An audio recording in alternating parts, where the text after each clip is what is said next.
Let's get those questions answered, shall we? Let me know in the comments below if you want me to do karaoke version of the next episode.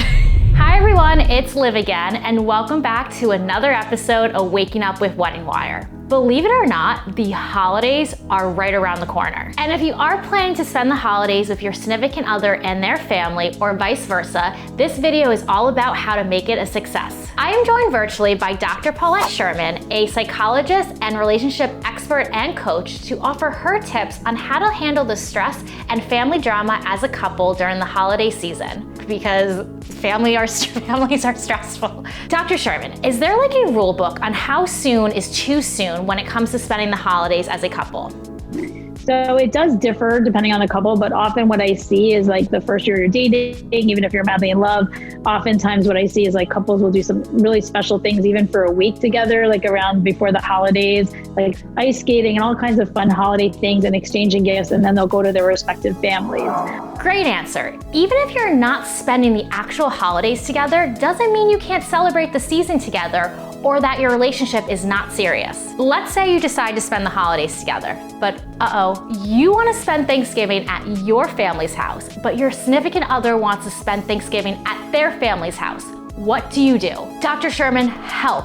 A lot of times they will go to their families to meet, and one family will understand, right? And then they'll do it the other way. And then often when they get engaged, or actually when they're married and they are living together, a lot of times, then they may invite both families to their own home and start a new tradition, or they may all continue to alternate. And at the same time, you're balancing that with doing what's fair and what's reasonable. So it's a little bit of a balancing act. I love how you mentioned that being fair is important. So with the holidays come traditions, and it's super important to include your significant other in your family's traditions so they feel welcomed. But let's say your significant other shares different traditions than your family.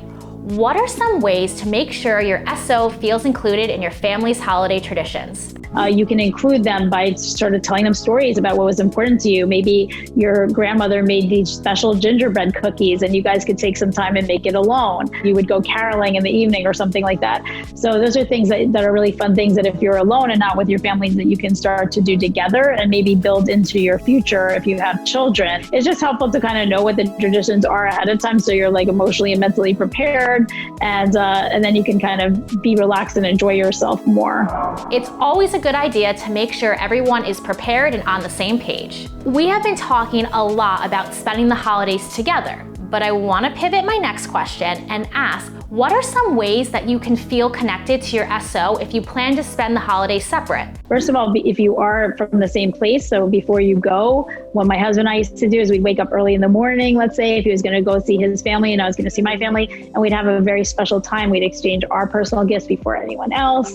If you're long distance and or, going to not have that option, you can do other things. You can send a care package. You can do a special Zoom call from your respective family home so that even though you haven't been there, you can kind of meet them, right? You can send them a card and a gift. I love the idea of making your own tradition as a couple before you head home for the holidays. Okay, back to the topic of spending the holidays together as a couple. While you definitely want to take part in all the holiday festivities, stepping away from the chaos every now and then can be a smart move. Since checking in with yourself is easier said than done, especially during the craziness of the holidays, what are some tips on how to check in with yourself and to stay present? I joke with my couples when there's tension that they should use the word spaghetti when they go to their in-laws' house for like a week or something over the holidays.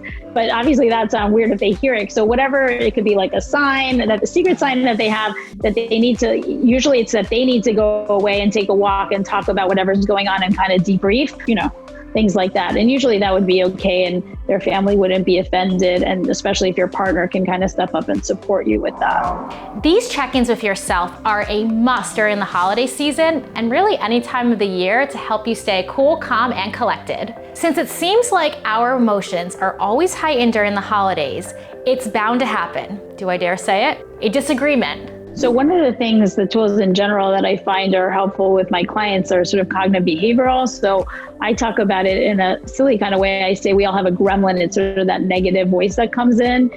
And so there can be a lot of self-esteem issues if you're meeting family for the first time and you're not sure that you have the same values or they're going to like you or that you're good enough, right? Rather than worrying just about what's outside yourself, which you can't control, the other people, it's really to like yourself, to control the parts you can control.